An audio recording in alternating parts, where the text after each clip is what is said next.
Okay, my girlfriend said when she returned. It's complicated. I walked into the bathroom with her and she discussed the basics, which was all she could get out of her sister. Bail was set, and the charges weren't as bad as they could have been, mostly regarding the shit she gave the police who arrested her, not the dick business.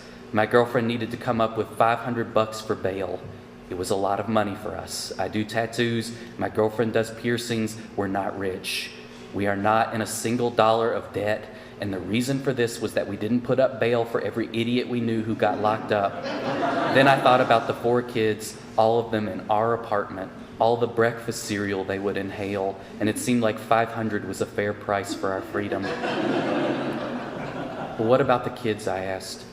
I imagine she'll get to keep them for now, she said. Maybe child services will be involved at some point. Who knows? I think they get to keep the kids as long as the kids don't get hurt. Well, I'm happy, I admitted. It still seems kind of fucked up. It seems like stabbing should invite some sort of inquiry into your fitness as a parent. The deeper you get into this shit, my girlfriend said, the more you realize that nobody is keeping anyone else from fucking things up. I bought a boatload of pizzas and brought them back to the house, where I found the kids helping to straighten up the living room.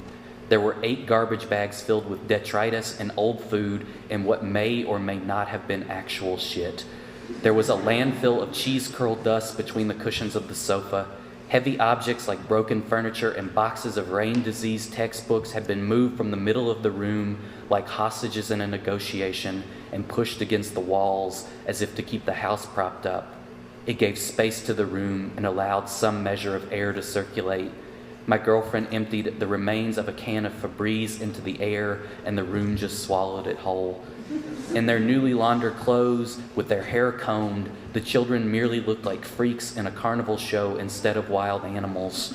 They were on the floor, huddled around the stack of pizza boxes like it was a campfire, and the youngest one said a short blessing that started off as a prayer and ended as a death metal intonation, the other kids simply kneeling on the floor as if expecting benediction, against all signs that suggested the opposite. We ate, and it felt, for the first time, like an actual family and not adventurers in an inhospitable region. We smiled, and our teeth were not scary. They were just the quickest way to show happiness. I imagined my girlfriend and me 10 years down the line, the faces of the children replaced with those of our own design. It made me long for the future, which I never, ever did in real life.